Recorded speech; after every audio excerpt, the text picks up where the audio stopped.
Howdy guys, I'm Afolo8, your favorite Wolf Girl enthusiast, and welcome to this Fire Emblem 7, the Blazing Blade Ironman Randomized Taglocke.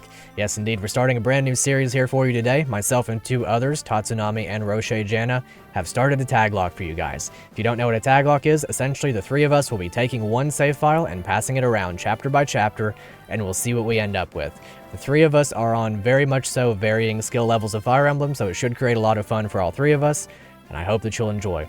Do make sure to subscribe to both of them. I will leave their channels both in the description, in the comments below, and probably in a card somewhere up here in the corner. But in order to get into this one, first thing that I need to know is we have replaced the three main characters with ourselves. So I'm going to show you our portraits. Here's Tatsunami, here's myself, and here's Roche. We're going to be replacing the main three characters, otherwise this is a normal randomizer. Essentially all characters have been randomized, their classes could be just about anything. As you can see, I blurred out what ours are so that you won't see until you see our reactions to them. But we are going to be starting on Eliwood hard mode, which is Roche.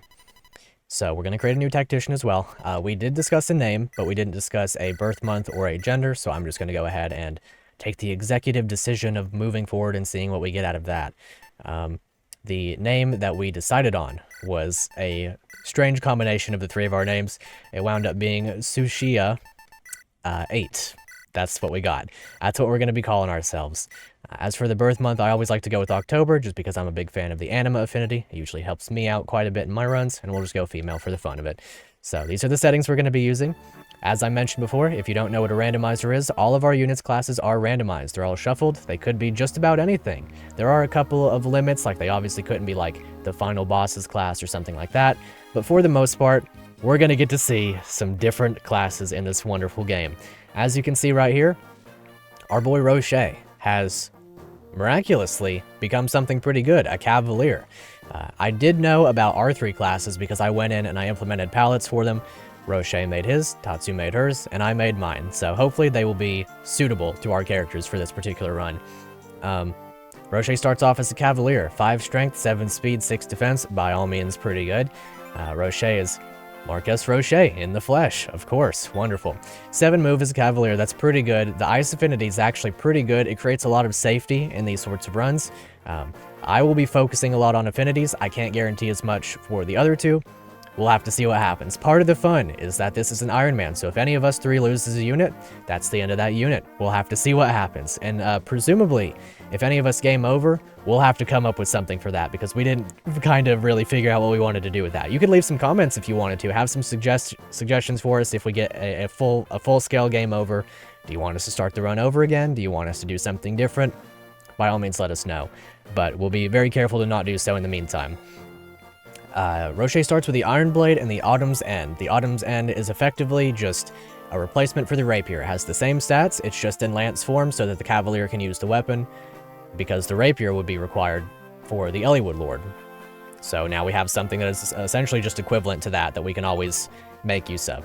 Also notably, that 7 might is going to be 21 whenever it is against something it's effective against. I did change the effective damage modifier to 3 times rather than this game's innate 2 times, just because it creates more fun for me. That was one of my stipulations to starting this. You'll have to bear with me on that one, but it should create a little bit more fun. Starts with C rank in swords, E rank in iron lances, or can use iron lances because he is E rank in lances, and has that Autumn's End to hopefully mitigate the need for all of that. This should be a very fun run by all means. I should also note that the other two have essentially equivalents to Autumn's End in their inventories. So for example, my character, I won't spoil what it is, but my character has an equivalent to the Wolf Beal. Tatsu's character has an equivalent to Lynn's Manicati. So that's what we'll be seeing from those. And hopefully that'll work out for us. Now, this should be a very interesting Jagan. We have Marcus with a longbow and an iron bow as a sniper. 18 strength, 8 speed, 10 defense, 11 res. He's actually notably quite good for walling off and not getting kills. He's not doubling most things. He'll probably double a lot of things in this map, but he's not doubling most things. 18 strength is a pretty good threshold for lowering their HP down pretty far. 10 defense res on 32 HP and 7 luck means he's probably not getting crit. Because don't worry, this is not an extra crit run either. We're just playing normal old Eliwood hard mode. But by all means, he should be able to wall off just fine. I will be focusing on support affinities, as I probably mentioned. Can't really say as much as to whether or not they will as well. So, to me, love to see light affinity, that is attack, defense, hit, and crit. So hopefully we'll get to make use of that out of Marcus. I'd love to see some speed level ups on him. Beyond that, we have Rebecca and Lowen. Lowen as a brigand, notably, with that 7 strength, 4 speed, the wind affinity, pretty good defense as well, at least for a brigand starting off, 13 constitution, the hand axe, and luckily the halberd. Actually quite good in this game, as it actually has decent hit rate, and a lot of cavaliers happen to use lances. So, by all means, a pretty good unit. I'm more or less happy with him. Usually he starts with a fire affinity, the wind is the closest equivalent, just changes a little bit of the bonuses that he gives, so maybe we'll get to see some Lowen as a brigand in this run. And then finally, Rebecca. Yeesh. 1 strength, 1 defense, 20 HP. Interesting. 6 speed, 7 skill. She is also notably female. As you can see with her constitution, she has the dark affinity, which is honestly not that bad. I would have loved to have seen fire, wind, light, something that boosts attack. But I do know that Tatsu loves Rebecca, so we'll probably wind up seeing her used.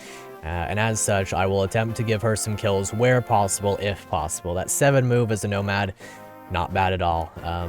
By all means, we should be able to do something with her.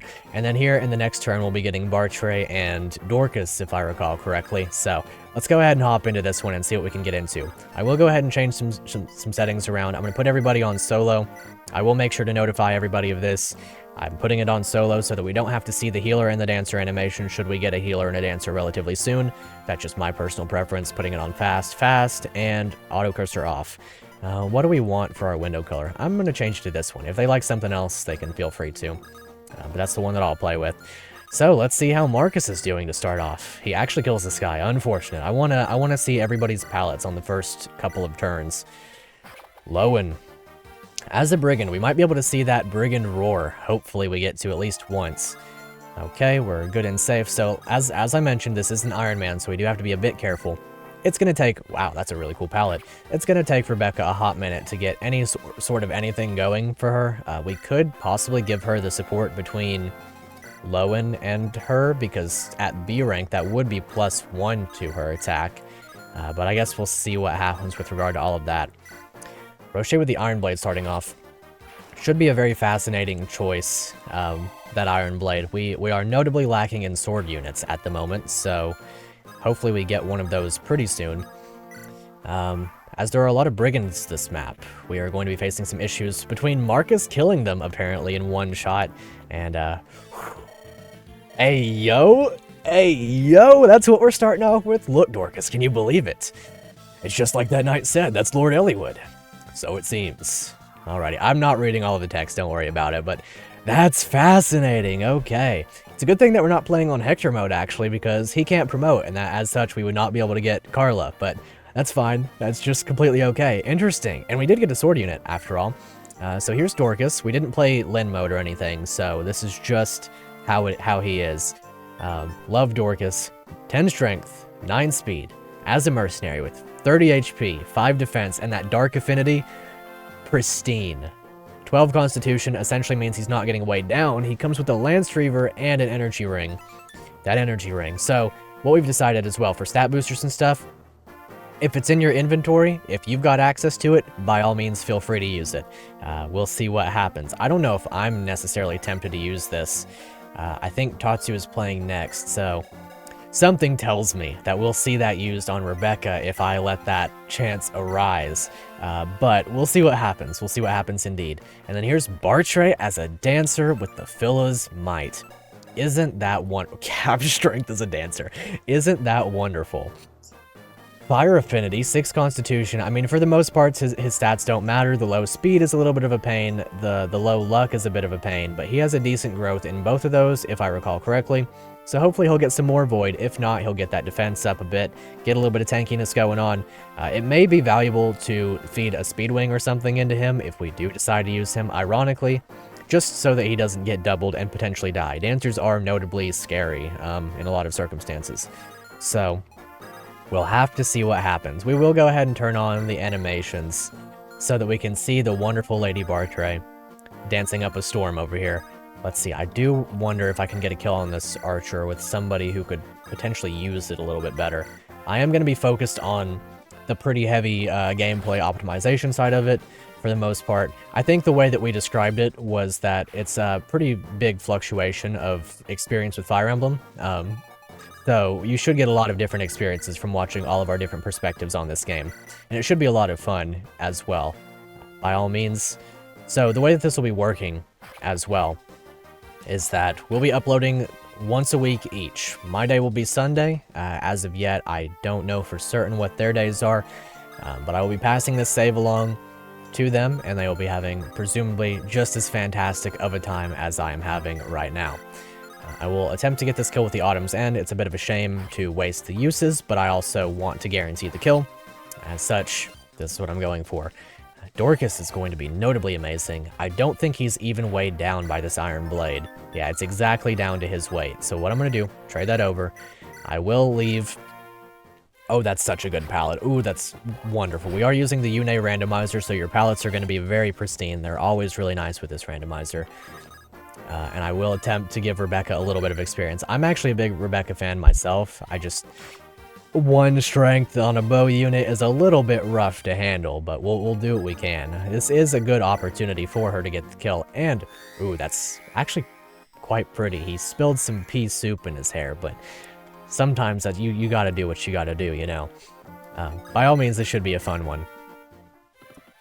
I'm about halfway tempted to go ahead and give the energy ring over, but I will leave it up to Tatsu, because...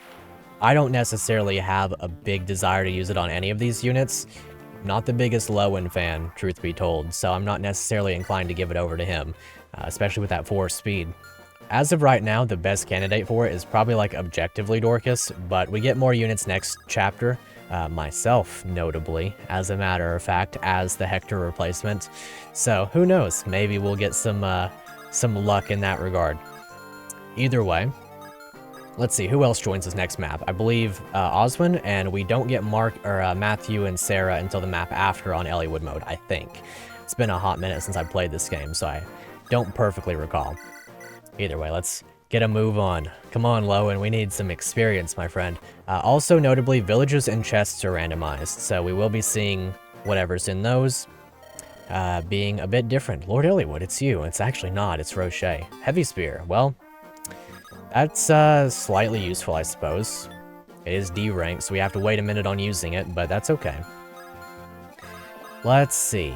How do we want to handle this? This is a little bit awkward because obviously Dorcas randomized into having a Lance Reaver, which isn't notably good against Brigands, but luckily enough, the Iron Blade is proving to be useful for him. He has that good speed after all. Hopefully he'll get a couple of good speed level ups, and he can promote into Hero, which actually gets pretty good speed bonuses, so...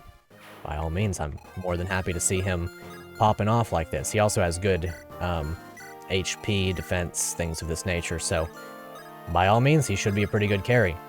Dorcas and Oswin can support each other, and if Oswin turns out to be something good, I will be using that one for sure. I will be.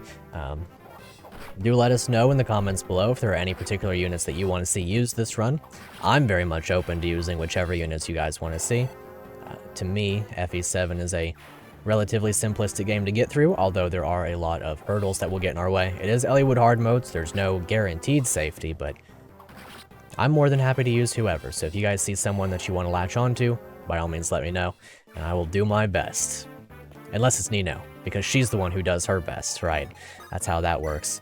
I mean, honestly, I'm pretty inclined to just keep using Dorcas here. We do have a Vulnerary I could hand over to him. Luckily, we have 2 of them. Yeah, I'll just give him a Vulnerary.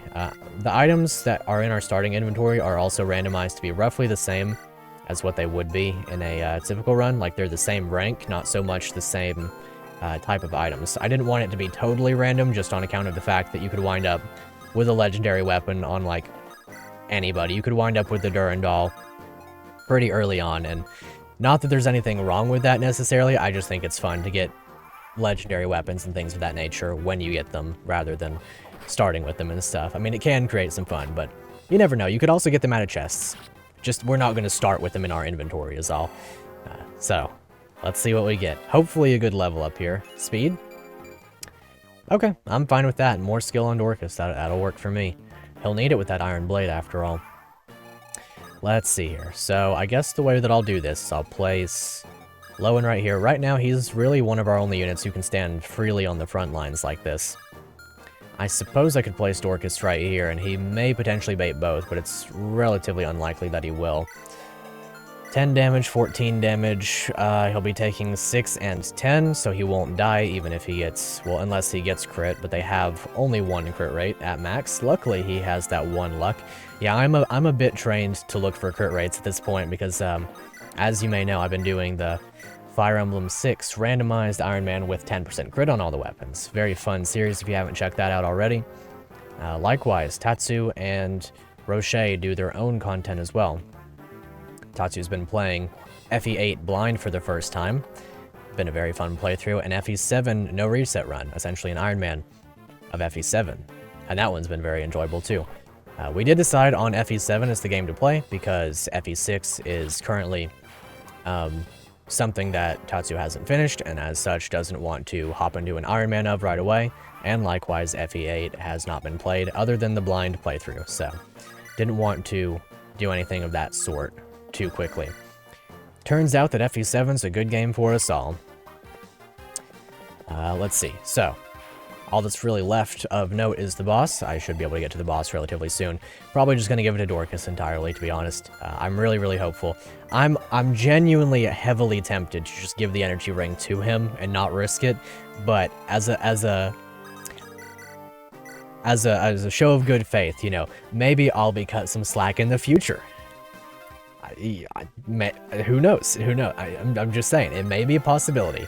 Maybe I'll be cut some slack in the future. That's the way that I'll phrase that. It's totally not that I'm just giving the opportunity elsewhere so that it's not just on me. You know what I mean? Okay, I'm gonna give Rebecca another shot at this. Any experience that she can get is good. Ideally, she gets to level up at some point. Let's see. Belongo's a little bit weaker, so she's not gonna be able to get the kill unless she crits, but we'll see what happens. I'm halfway tempted to just allow this guy to live for another turn. If I wall off like this, he can't kill anybody, especially if I move you like this. So, whatever happens, happens here. It is a little bit scary for Lowen, of course, but he winds up getting the kill, and that's more than fine. I wonder if he was going for him because he would have doubled. I doubt it, but it's not impossible, I guess. He would have had to have had, like, 8 speed or something. There's no way. There's no way that he had 8 speed. Not if Dorcas is doubling over here. So, that's more than fine with me. Alrighty, I'm really enjoying the Dorcas mercenary strats. These are pretty pristine, to be honest with you. I'm not going to attack. I'll just allow this to take place. I'll go ahead and turn the animations back to solo for Bartre. I see you in the comments, Roa. I see you typing that I just didn't use Bartre right there. I see you. Either way, by all means, this should be a very fun one. I didn't check out the shop. I could. Granzini. What is this, a pack of children? No, it's not actually. It's not remotely. It's Dorcas.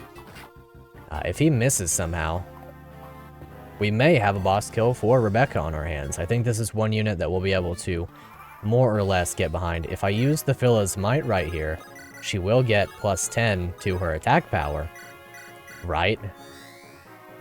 And as such, we get the kill with Rebecca. Excellent. If she had dodged, I would have just picked her up and danced for her, because she would have kept the status. If you pick up somebody, rescue them, when they have a status effect like that, they'll keep it if you drop them and dance for them again. Thought my luck was finally turning around. No, very much not. Excellent. Please get a little bit of strength. Please get a little bit of strength. So I'm not, okay, good. Great. Excellent level up. By all means, I'm more than satisfied. If we do give her the energy ring, she suddenly has 4. And also bows. 18 might against flyers at the moment, so they're actually pretty decent. I will go ahead and check the shop. I don't think it's anything special to start off, just vulneraries. We do start off with some money. I will allow them to feel free to do the management with that. Actually, you know what? Just for the safety of it, I will go ahead and buy like 2 vulneraries, and I'll pass them around, because you never know. Next chapter could be a bit of a rough one. There we go. Vulnerary for you. I could leave one on Lowen as well. I think that'll work out just fine. And we'll seize with Roche. Excellent. Wonderful. Very fun first map. You would be Lord Eliwood. No, as a matter of fact. Thank you for your guidance, Sushi 8. Nice. Excellent. I love it. and then we head right off. Rebecca, where do you think you're going, young lady? Don't worry about it. Don't worry. And she runs off. Yeah, she's like, I'm going to go fight in a war. That's all there is to it. Indeed, we are taking leave. And I hope you enjoyed this episode. If you did, make sure to leave it a like. Subscribe if you're new. We have a long road ahead of us for this wonderful series. Make sure to subscribe to Roche and Tatsu as well. Be linking their channels in the end card, as well as probably right up here. I'll do it again. I don't care. I'll use all the YouTube resources that I've got right up here in the card. By all means, this should be a very fun run. So like I was talking about, the way this will work, I'll upload first, then Tatsu, and then Roche, and you'll get 3 episodes a week. You just have to be subscribed to all 3 of us. We'll also be linking, I'll be leaving the playlist in the end card, or in the end portion of the video. So if you happen to get here once they've already uploaded, make sure to click on that playlist, keep an eye out, and should be getting 3 episodes a week, if all goes to plan. Hopefully you enjoyed. If you did, do all that YouTube stuff, of course. Make sure to share so that more people can see both this run and my co-host channels. And that should be the end of it. So, until next time, I'll see you later.